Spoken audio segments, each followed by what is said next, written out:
That's a long time. I became president of the German Federal Maritime and Hydrographic Agency in 1989, and at the same time I became the German hydrographer, and from that time on until my retirement in 2008 I was involved in hydrographic issues and of course had a very close contact with IHO.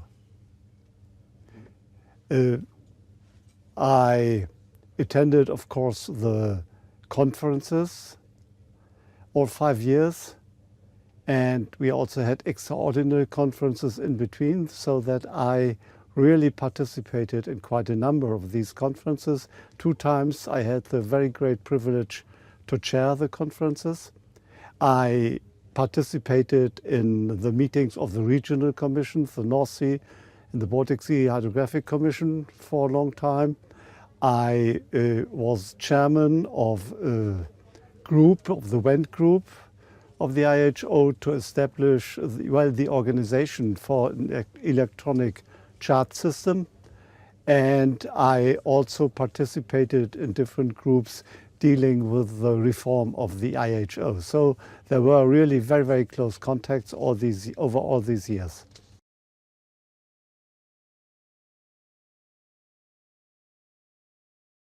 Almost 20 years, of course, there were many, many highlights. One of the highlights was the development of the electronic chart system. On the one hand, that was a technical matter with the development of the S57 standard, which now has become S100 and is a standard which has been accepted also by ISO, and it now is the basis for a lot of applications. And besides that, it was necessary to establish an organization for such a service. And we did that and established what I had proposed, a working group on that, the so-called WENT group, which tried to establish data center where all these data were assembled and then could be given to those who sold them to shipping. That was ECDIS.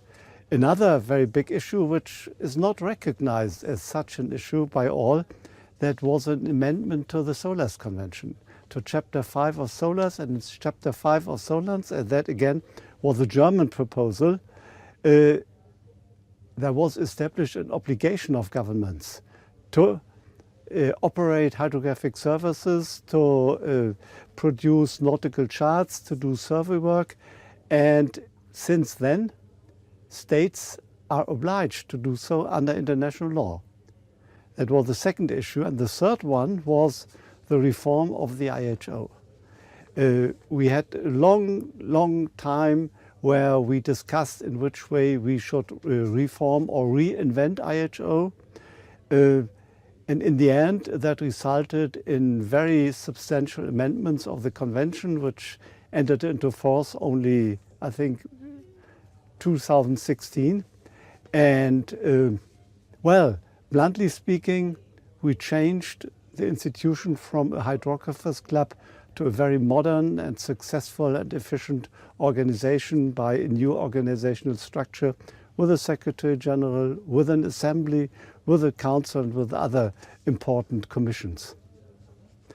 I think those were the real highlights. And of course, as I'm not a technician but a manager, these organizational and legal issues are quite important for me.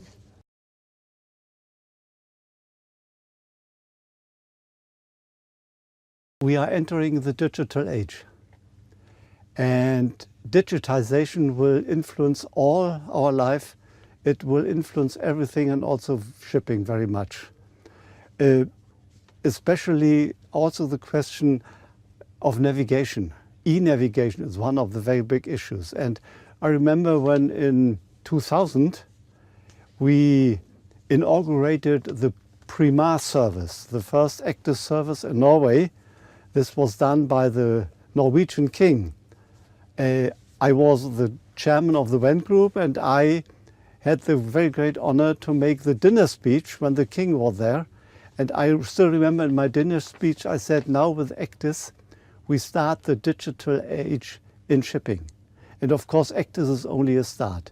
Digitization will change the whole navigation system, and hydrography is part of that, because you cannot do that without very acute and actual digital data.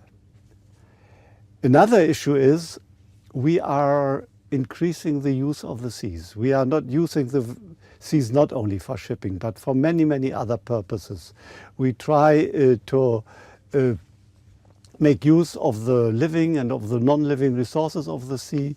We use the ocean energy, we use wind energy at sea, and these intensified uses also lead to a stronger need to protect the marine environment. And you cannot do that without having enough data about the seas. And again, hydrographic data are one part. What we need is a sustainable development. And the instrument to come to such a development is what we call ocean governance.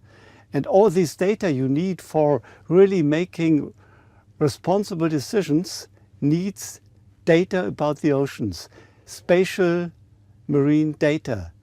Who is collecting these data? Who is assimilating these data, putting them together in data banks, data centers? I think that should be done by the hydrographic services. And it cannot be done without international cooperation. This cooperation should be done via IHO. So that, I think, is one of the another challenge. And we started with that with a seminar in 2005 in Rostock in Germany, where that was the starting for all these considerations. And then I have a third issue, which for me is one of the future challenges. That is capacity building. There are a lot of developing states who need capacity building.